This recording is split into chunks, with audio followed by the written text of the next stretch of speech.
مرکز کی شان و شوکت احمد رضا کی رنگت، علم و ادب کا دھارا ہے جامعہ ہمارا، علم و ادب کا دھارا ہے جامعہ ہمارا۔ بسم اللہ الرحمن الرحیم۔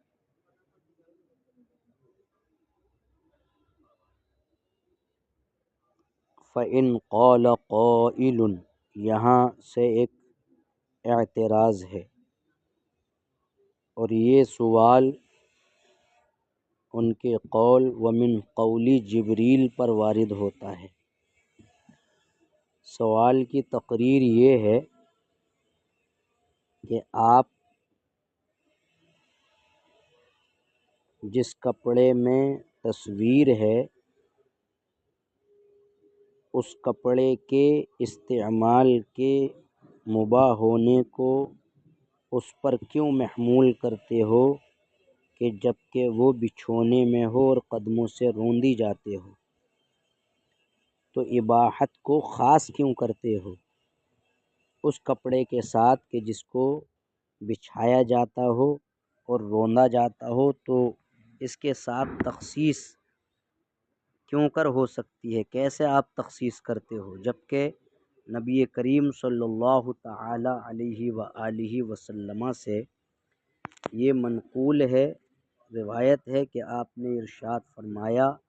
لا تدخل الملائکہ بیتا فیہ سورہ، فرشتے اس گھر میں نہیں جاتے ہیں جس میں تصویر ہو۔ تو اس قول نے اس بات کو بتایا کہ یہ اس میں داخل نہیں ہے جس کو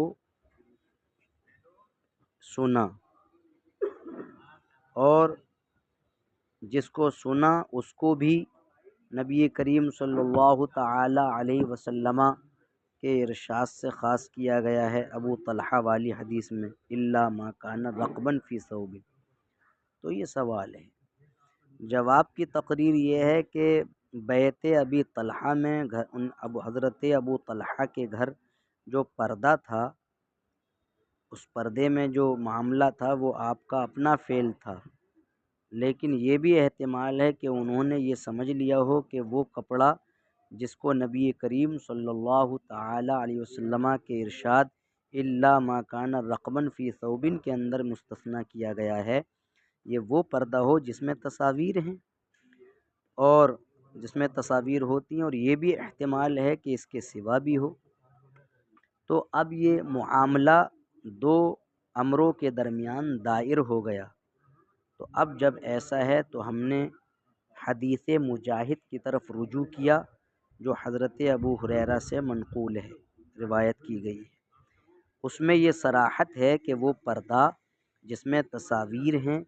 وہ دخول ملائکہ سے اس نے روک دیا،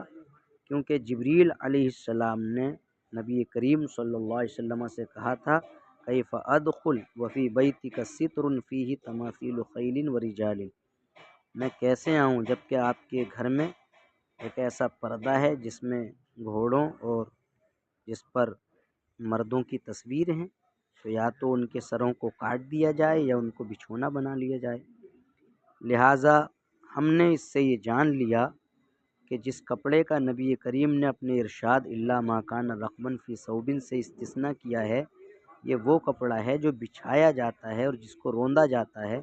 نہ کہ وہ کپڑے جو لٹکے ہوئے ہیں یا پہنے جاتے ہیں۔ تو اس کو آپ سمجھ لیں۔ اگر کوئی یہ کہے کہ زید ابن خالد جوہنی کی حدیث میں تو یہ روایت ہے کہ بصر نے کہا فمرض زید بن خالد فعدناہ فإذا نحن في بيته بستر فيه تصاوير فقلت لعبد الله الخولاني ألم تسمع حديثا في التصاوير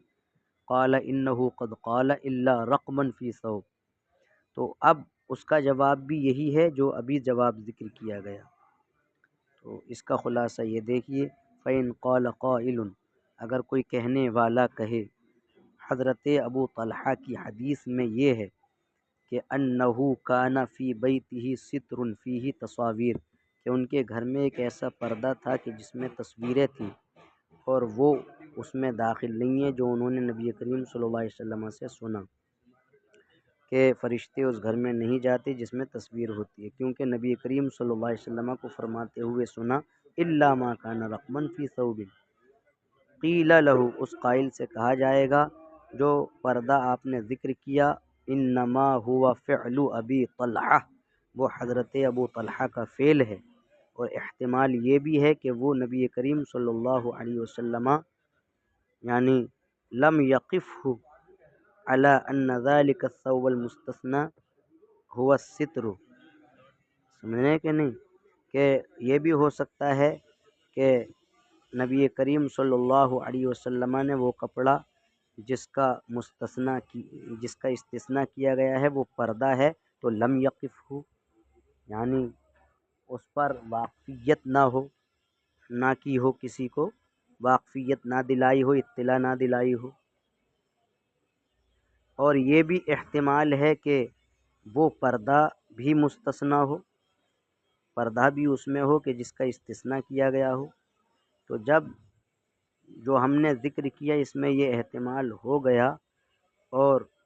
حدیث مجاہد عن ابی ہریرہ عن رسول اللہ میں وہ ہے جو ہم نے بیان کیا، تو اب ہم نے یہ جان لیا کہ وہ کپڑے جن کا استثناء کیا گیا ہے یہ وہ کپڑے ہوں کہ جو بچھائے جاتے ہیں، نہ کہ بچھائے ہوئے جیسے بچھونے کی طرح، نہ کہ ان کے علاوہ لٹکے ہوئے کپڑے اور پہنے جانے والے کپڑے۔ یہی امام اعظم امام ابو یوسف امام محمد کا